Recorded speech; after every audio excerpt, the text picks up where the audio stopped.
Chapter 7 of The Wish. By the time I got home, it was getting dark. Gus's old rattled trap of a car was in the driveway, and the smell of spaghetti sauce drifted through the screen door. My feet felt like cinder blocks as I made my way across the yard toward the house.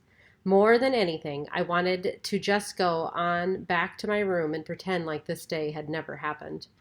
But I didn't. I put one cinder block foot in front of the other until I was on the back porch where Gus and Bertha sat gazing out at the mountain view. "Hey," I said, and my voice sounded like a sniveling baby. I kept my eyes on the leaf-covered floorboards of the porch. "Hey there," Gus said. I couldn't look at Bertha, but her silence smacked me hard. I sat down and studied the fading hearts and the stars I'd drawn on my arm. From somewhere way down in the woods, a bullfrog croaked, sending his deep-throated call echoing out into the cool evening air. I counted to 3 in my head, and then I said it. "I'm sorry, Bertha." Then I did what I told myself I most definitely would not do. I cried.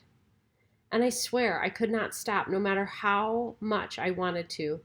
The worst part was that I couldn't get myself to tell Bertha those things I'd practiced in my head, like how I didn't mean to holler at her, how I don't hate this house perched on the mountainside with Pegasus up there shining over the porch, how those canning jars don't bother me one bit, and most of all, how I love Cinderella, because who doesn't? But all I did was cry, and then Bertha was kneeling in front of me with her warm hand on my ink-stained arm. "You are a blessing in this house, Charlie," she said. A blessing? She should have called me mean and hateful and dumb and sorry, but she called me a blessing. Then Gus stood up and said the perfect Gus thing. "Let's have some of the blackberry cobbler before supper." So that's what we did. The 3 of us sat on the porch as the stars were beginning to twinkle up in the Carolina sky and ate blackberry cobbler before supper. And while Bertha told us about how her friend Racine backed her car into the flagpole at the post office that afternoon and then just drove off like nothing had ever happened, an acorn dropped from the branches of the oak tree hanging over the porch and fell right at my feet. I nearly spilled my cobbler when I jumped up and grabbed it.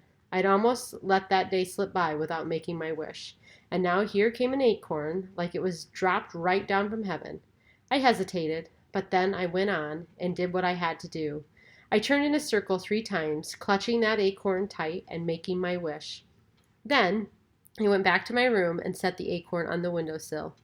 I would leave it there for 3 days to make sure my wish could be even stronger. That's what my Girl Scout leader in Raleigh told me about acorn wishes, and that could not be a lie because Girl Scout leaders do not lie. After supper, we had more blackberry cobbler. Gus went out to the garden to make sure